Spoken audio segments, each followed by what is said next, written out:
Let's talk about the state standards for world languages. In the United States, each of the 50 states has a set of state standards for world languages, sometimes called state standards for world and native languages, that is based on some version of the actful, necessful, can-do statements.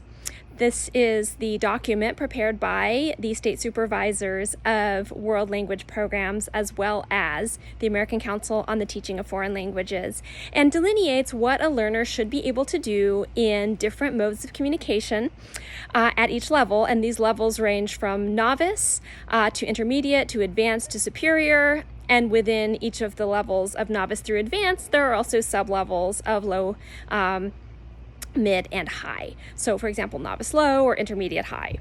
Now, unlike other disciplines, in world languages, the interesting thing is that it doesn't specify in the state standards a grade level.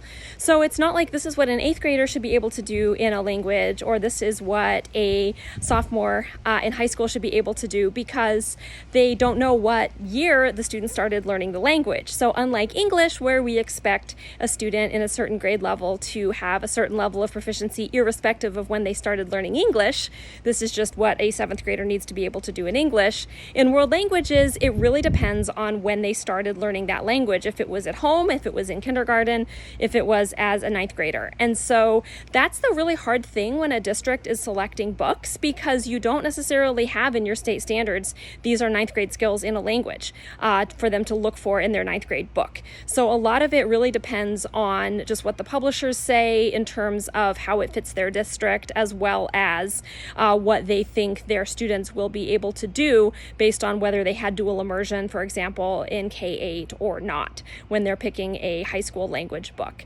And this is really difficult because some students might not even be taking the same language in high school that they had in a dual immersion program, or they might not have had access to a dual immersion program. So they might be really starting a first level of a language in high school without a background in that language, or maybe in middle school.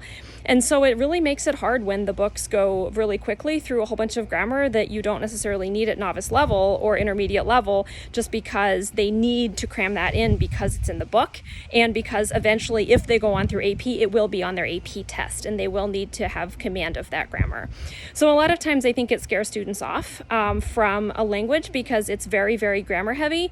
For example, in college, we say what level each course is going to have. So for example, by the end of this semester, you should be at novice mid, or you should be at intermediate mid. And now that doesn't mean every student gets there. Obviously, there's a huge difference between a student who gets an A, comes to class every day, does all the work, or a student who gets a lower grade and doesn't do as much work, or doesn't come in with as much proficiency.